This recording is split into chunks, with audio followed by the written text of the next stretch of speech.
Hey, so if you're looking at ClickUp pricing and feeling a bit confused about which plan to choose, don't worry. In this guide, I'll break down how ClickUp pricing works in 2026 step by step, so you can pick the right plan without overpaying. All right, first things first, open your browser and go to ClickUp. From there, log in using your email address and password.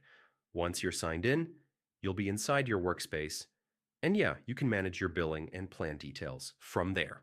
Now, ClickUp pricing is based on different plans designed for different needs. There's a free plan, which is great for individuals or small teams just getting started. It includes basic task management, limited storage, and core features to test things out. Next, you have paid plans, which unlock more advanced features.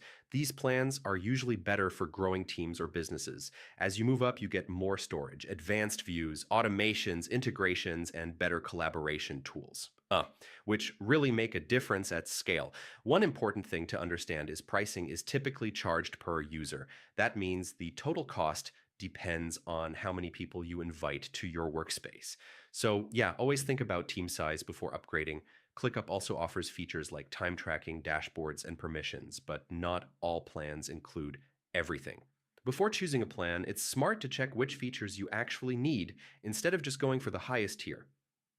For freelancers and startups, starting on a lower plan and upgrading later usually makes sense. For larger teams, higher plans can actually save time and money by replacing multiple tools. You can always view or change your plan from the billing section in settings. ClickUp lets you upgrade, downgrade, or cancel anytime, which gives you flexibility as your needs change. And that's basically it. Once you understand how ClickUp pricing works, choosing the right plan becomes way easier, and you avoid paying for features you don't even use. If this video helped you, hit the like button.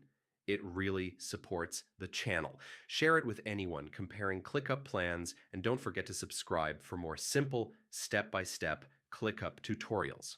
I'll see you in the next one.